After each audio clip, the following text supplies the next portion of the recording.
Fala meus amigos, tudo bem com vocês? Aqui professor Gabriel Furquim, iniciando esse novo projeto do Química com Furquim, tá ok?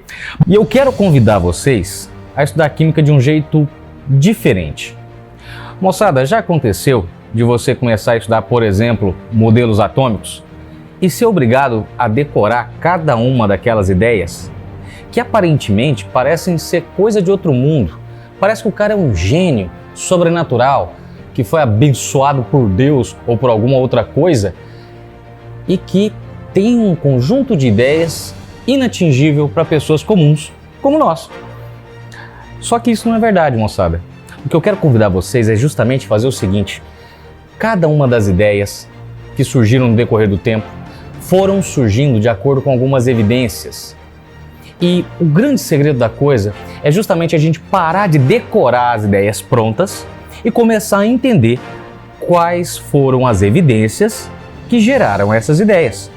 Só que para a gente fazer isso, moçada, a gente tem que fazer uma viagem no tempo. E eu convido vocês agora a viajarem comigo nessa empreitada.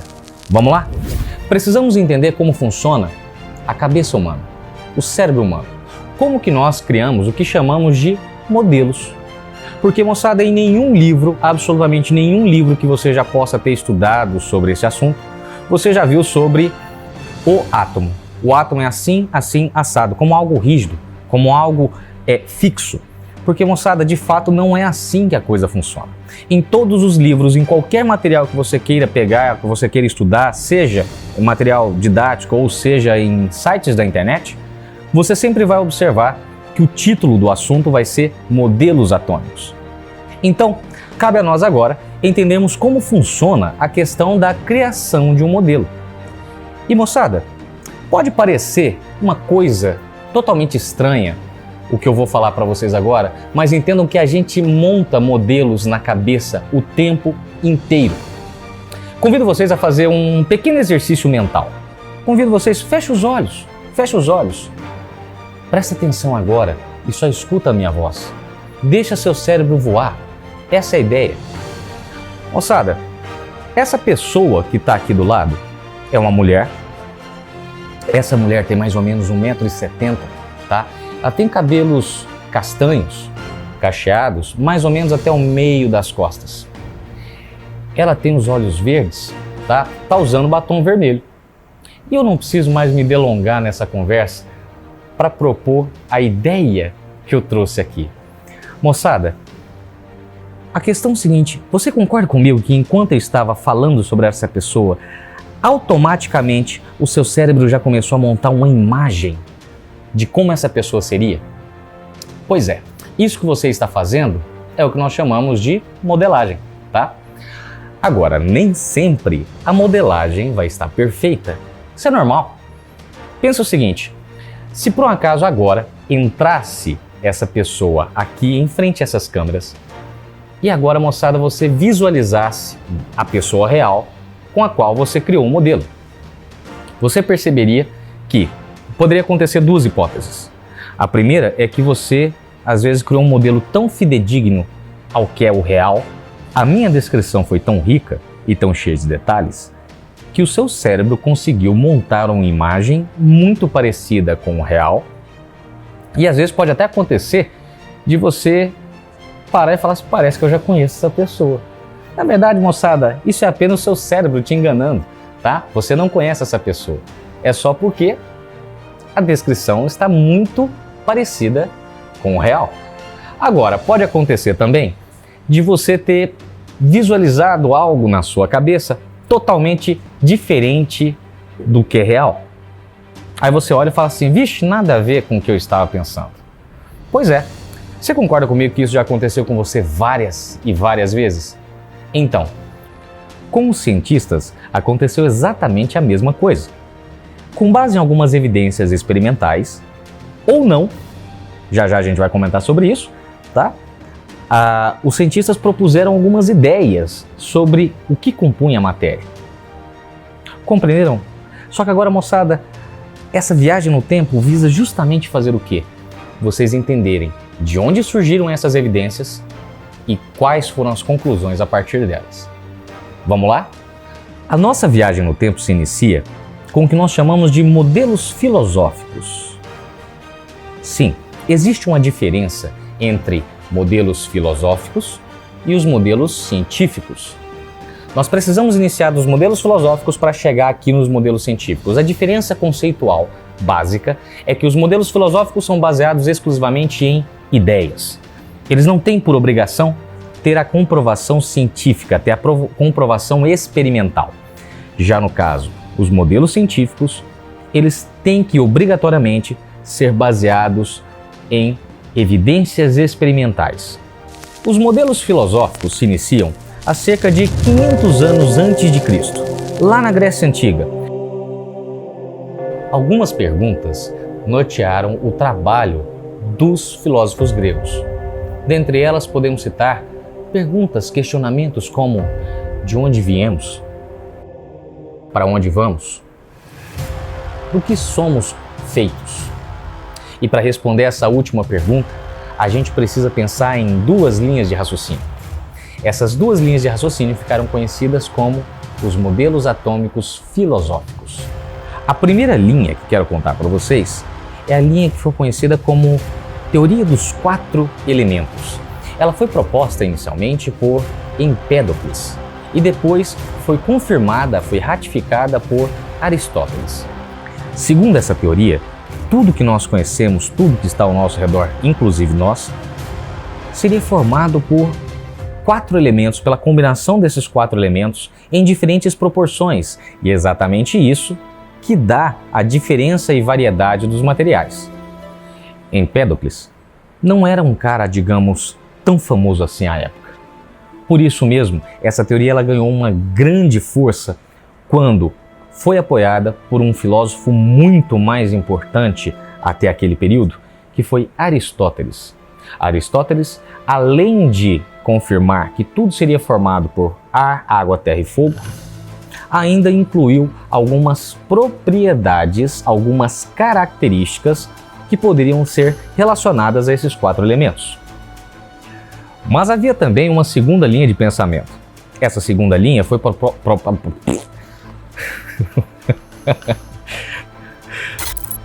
E havia também uma segunda linha de pensamento. Essa segunda linha de pensamento foi proposta por Demócrito e por Leucipo, tá? No que ela consistia? Ela pensava de que a natureza era composta não por quatro elementos, mas por vários elementos. Só que esses elementos se apresentavam na forma de minúsculas partículas indivisíveis. Tanto é verdade que essas partículas indivisíveis, com a origem do nome, significa átomo. A, o prefixo indica negação, tomo significa divisão, portanto não divisão ou não divisível ou simplesmente indivisível. Embora essa ideia do átomo nos pareça hoje uma ideia totalmente lógica e concebível, nós temos que pensar com a cabeça de alguém daquela época. Pessoal, se coloquem alguém no século V a.C., sem nenhuma evidência experimental, ter que escolher uma teoria para poder acreditar. O que você escolheria?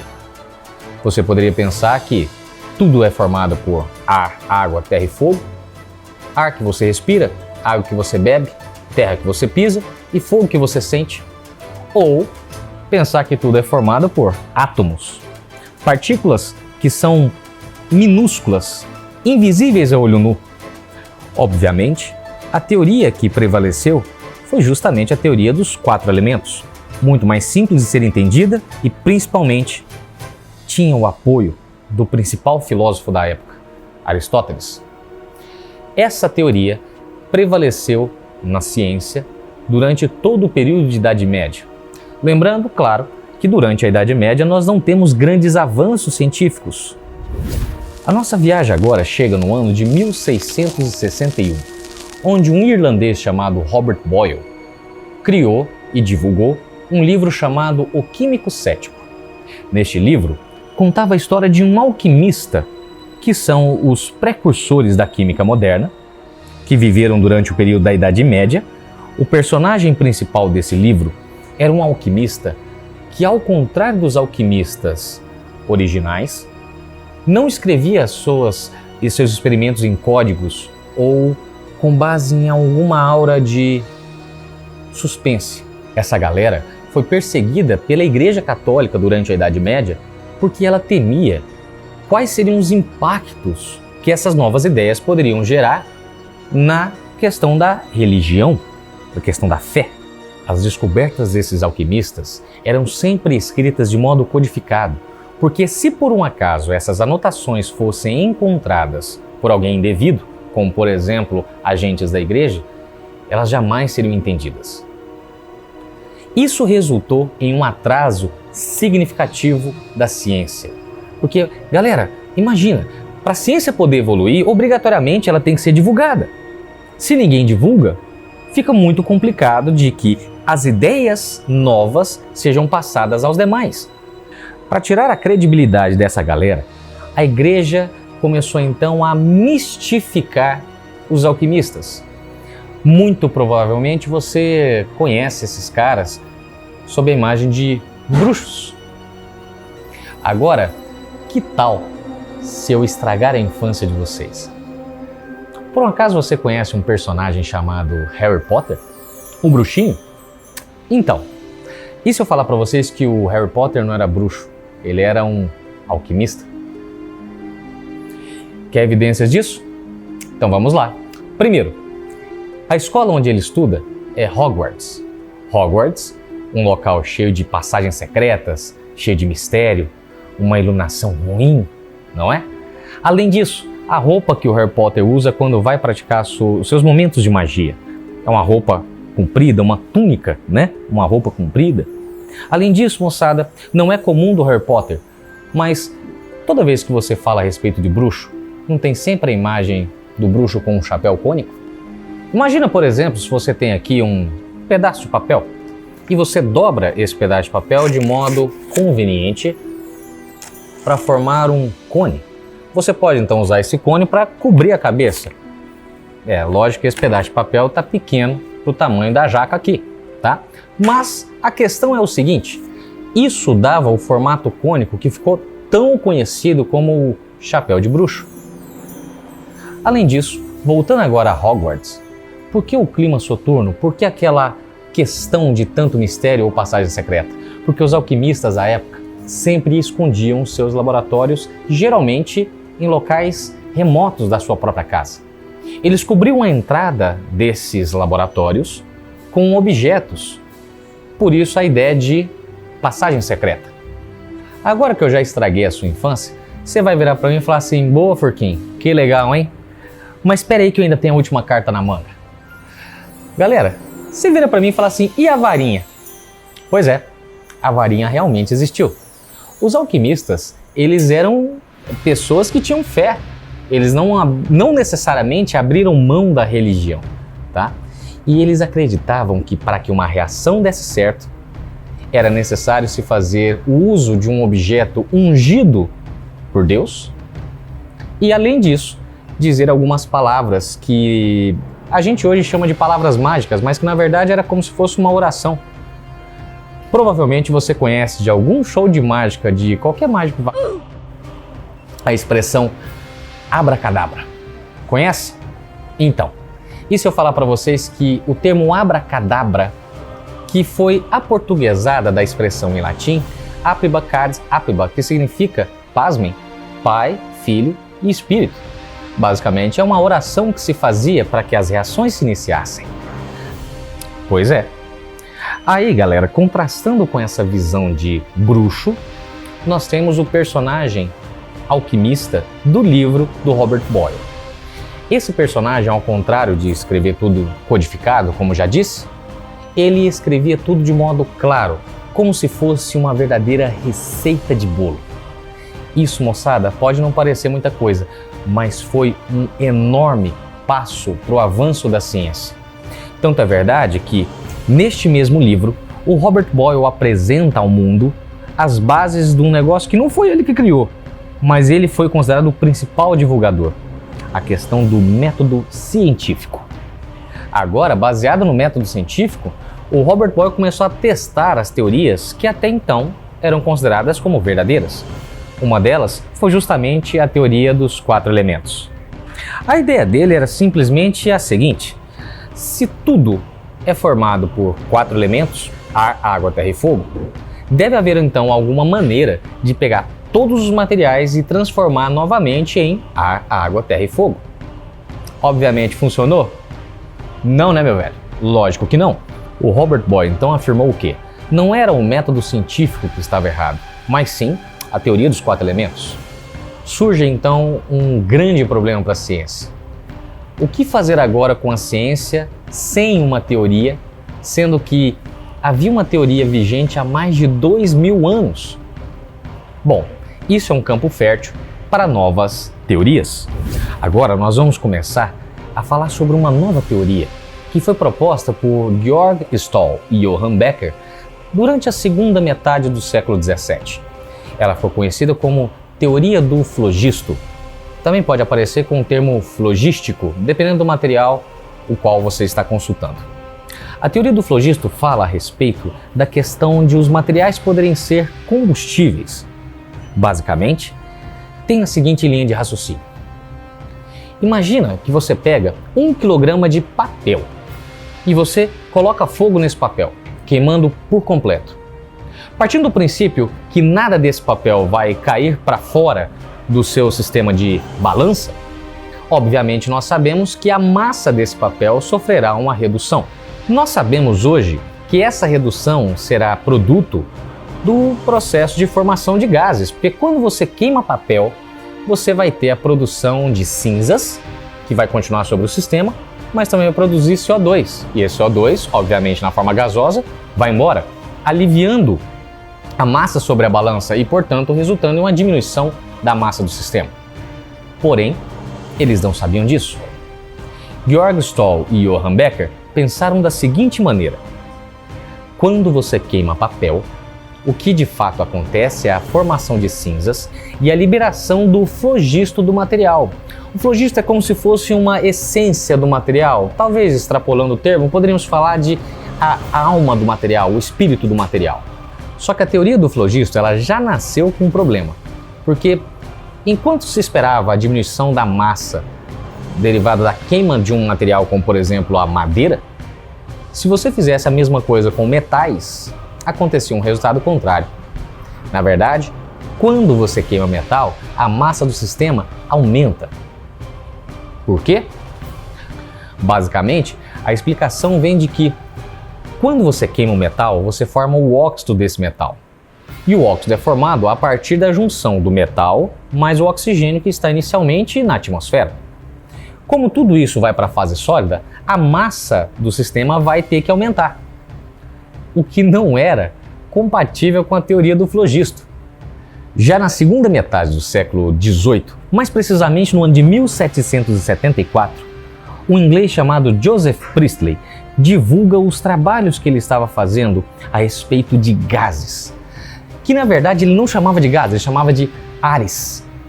Fazendo a incidência de raios solares sobre um sistema de óxido de mercúrio, que é um pó, ele acaba obtendo oxigênio molecular, O2, e ele isola esse oxigênio molecular. Fazendo então testes com um rato, sim, ele foi um dos pioneiros em fazer testes com animais, tá? Ele colocou então esse ar dentro de um recipiente, colocou o ratinho dentro e queria saber, por exemplo, em quanto tempo esse ar iria matar o rato. Só que o ratinho sobreviveu durante muito tempo. Ele falou, cara, esse ar não tem capacidade de matar o rato.